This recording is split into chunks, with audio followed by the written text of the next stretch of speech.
विराटनगर 8 का ज्येष्ठ नागरिकको स्वास्थ्य अवस्था बुझ्दै जनप्रतिनिधि विराटनगर महानगरपालिका वडा नम्बर 8 ले ज्येष्ठ नागरिकको घरमै पुगेर स्वास्थ्य अवस्था बुझ्दै आएको छ।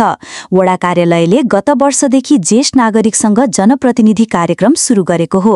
ज्येष्ठ नागरिकको घरमै पुगेर स्वास्थ्य अवस्थाबारे जानकारी लिने, स्वास्थ्य परीक्षण गर्ने, सरकारले निशुल्क उपलब्ध गराएका औषधिहरूबारे जानकारी दिने र ज्येष्ठ नागरिकको अवस्था हेरी स्वास्थ्य सामग्रीहरू पनि वितरण गर्ने कार्य वडा कार्यालयले गर्दै आएको छ। गत वर्षदेखि सुरु भएको कार्यक्रम प्रभावकारी भएपछि यस वर्ष पनि कार्यक्रमलाई निरन्तरता दिइएको छ।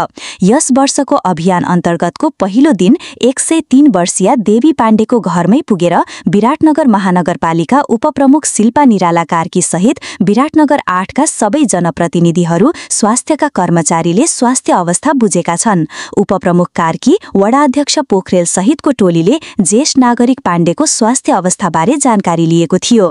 ज्येष्ठ नागरिक पाण्डेको उच्च रक्तचाप, मधुमेहको परीक्षण गरिनुका साथै एक थान पंखा वितरण गरिएको वडा अध्यक्ष राम पोखरेलले बताउनुभयो। वडा कार्यालयले वडाका ज्येष्ठ नागरिकको लगत संकलन गरी कार्यक्रम सञ्चालन गरेको हो। गत वर्ष 122 जना ज्येष्ठ नागरिकको घरमै पुगेर स्वास्थ्य परीक्षण गरिनुका साथै आवश्यक स्वास्थ्य सामग्री वितरण गरिएको थियो। पोखरेलले भन्नुभयो, यस वर्ष पनि ज्येष्ठ नागरिकको लगत संकलन गरिएका घर घरमा पुगिनेछ। ज्येष्ठ नागरिकसँग जनप्रतिनिधि कार्यक्रमले वडावासीको घरमै पुगेर वडाले प्रवाह गरेको सेवाबारे जानकारी दिने, वडावासीका गुनासो सुझावहरू लिने काम हुने गरेको पोखरेलले बताउनुभयो। ज्येष्ठ नागरिकको घरमै पुगेका समयमा वडा कार्यालयले हरेक सोमबार आयोजना गर्ने निशुल्क आँखा शिविरका बारेमा पनि जानकारी दिइने गरेको वडा सदस्य पवित्र विश्वकर्माले जानकारी दिनुभयो। विराटनगर महानगरपालिका वडा नम्बर 8 ले भौतिक पूर्वाधारको विकाससँगै वडावासीको स्वास्थ्यलाई प्राथमिकतामा राखेर काम गर्दै आएको वडा सदस्य भुवन राजवंशीले बताउनुभयो। उहाँले वडामा नियमित स्वास्थ्य शिविर, ज्येष्ठ नागरिक दन्त उपहार कार्यक्रम प्रभावकारी भएको बताउनुभयो।